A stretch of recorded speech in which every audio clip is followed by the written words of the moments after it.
Westminster, 10th December 1881. To the promoters of the Rhondda and Swansea Bay Railway.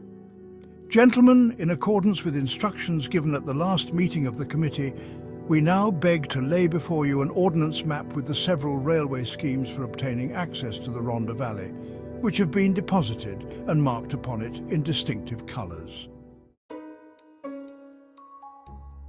The Great Western Route. The route, marked blue, is that of the Great Western Railway Company.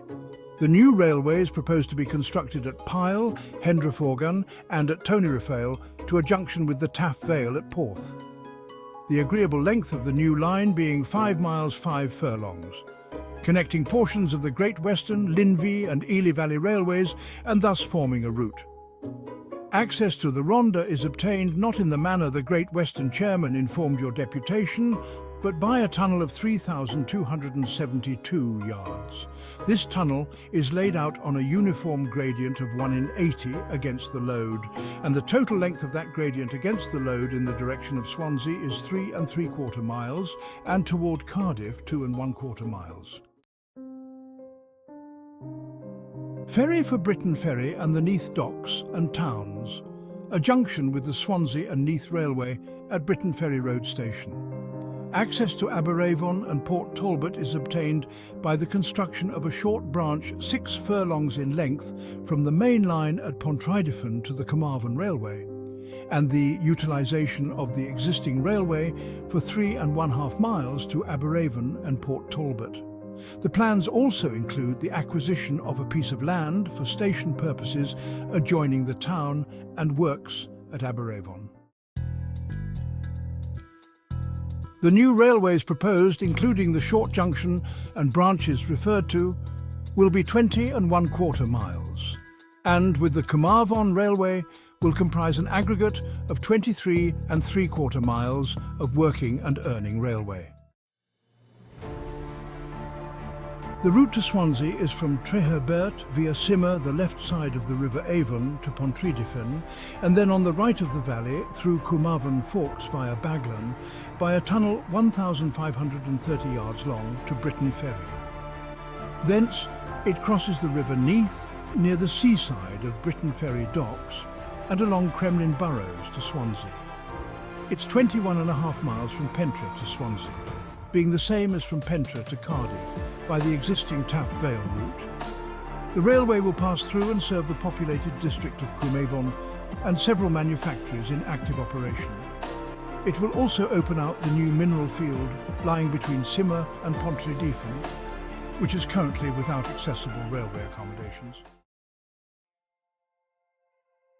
The principal works are the tunnel from the Rhondda, 3,311 yards long on a very easy gradient against the load, and the crossing of the Neath River by a low-level opening bridge, 2 spans of which will be 60 feet spans each and made to open, and 12 feet above high water spring tides. The practical summit of this route will be at the east end of the Rhondda Tunnel, 1 1/2 miles from Treherbert, and will be reached from there by a short gradient of 1 in 55. At this point, the traffic will be marshalled, with proper sidings being provided for the purpose, and ordinary trains can be taken from there through the tunnel, direct to Swansea docks. The railway gradients with the loads will be 1 in 51, in 78 and 1 in 60. The 1 in 50 and the 1 in 60 being for only 2 miles and 1 3/4 miles respectively. In fact, the gradients follow pretty gradually the natural rise of the valleys up from the sea. The carrying power of this line is 44 loaded trucks or 440 tons of coal per each locomotive, as against 230 tons in the case of the Great Western Route. Glencorrog, Rhondda and Swansea Junction Route. The scheme proposed by a new company under this name, not by the South Wales Mineral Company, and was supposed to commence at Treherbert, about the same place as the Rhondda and Swansea Bay line. It rises by a gradient of 1 in 50 to a tunnel 3,640 yards long, partly on an easy gradient against the load and partly within the load. At Glencorrog, the present South Wales Mineral Railway is utilised for 7 1/2 miles to Tonyrefail.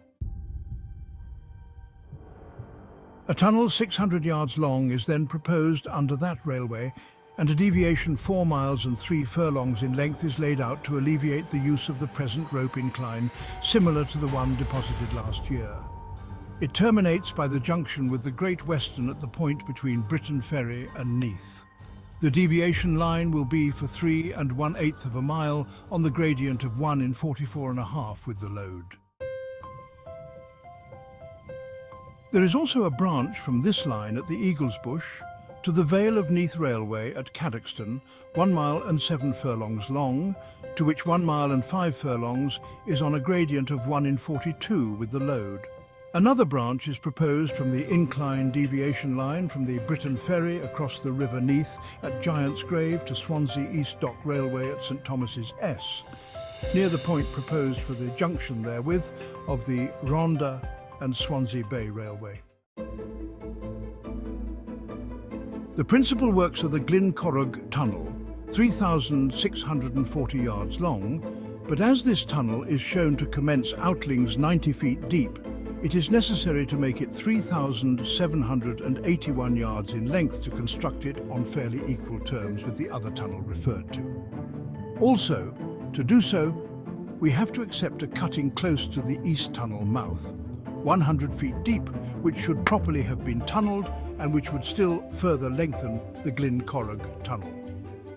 The other work of importance is the Neath River Bridge, which is stated to be 183 yards long, having 2 openings with a span of 80 feet each and 20 feet above high water spring tides. The total mileage for new railways to be constructed by this company is 15 miles, 8 chains. The distance by this route from Penta to Swansea will be 22 5/8 miles as against 21.5 miles from Penta to Cardiff via Taff Vale. The carrying power is a full 37 trucks or 370 tonnes of coal for 1 locomotive against 440 tonnes in the case of the Rhondda and Swansea Bay Railway and 230 tonnes in that of the Great Western route. Generally, where the carrying power of a railway is measured by its capability of returning empties, the latter is taken in this report as the carrying capacity of the line. In the case of the Rhondda and Swansea Bay, the empties can be banked up from Simmer 2 miles at 1 in 50, and such a plan would much enhance its carrying capacity. But in the case of the Great Western route, no banking could be made available because of the long, heavy gradient of 1 in 80 in the tunnel against the load. For the Glencorrog route, banking to get any benefit must be perfected at 2 places, namely at Britton Ferry for 33 1/8 miles up 1 in 50 for 5 furlongs. The Abergavenfar and Glencorrog tunnels, as regards gradients, are both slightly and very easy against the load, in great distinction to the Great Western, and in carrying power are both practically identical. However, the former is the shorter by at least 469 yards, a most important consideration. To summarise some of the chief characteristics of the 3 schemes: A. As to distance in order of the shortest first, Rhondda and Swansea Bay, Penta to Swansea Bay, 2.5 miles.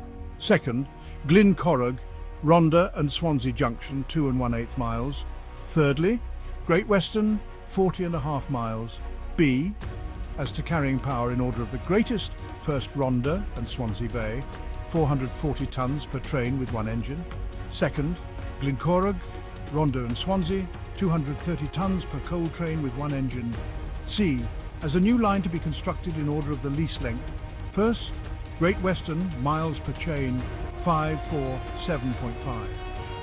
Second, Glencorrog, Rhondda, Swansea, miles per chain, 1507.95. Third, Rhondda and Swansea Railways, 220.45. D. As to magnitude of Rhondda Tunnel in order of these: first, Great Western, 3,272 yards. Second, Rhondda and Swansea Bay, 3,311 yards. Third, Glencorrog, Rhondda and Swansea, 3,780 yards. The accompanying comparative section of gradients will more clearly show the difference between the Rhondda and Swansea Bay and the Glencorrog routes.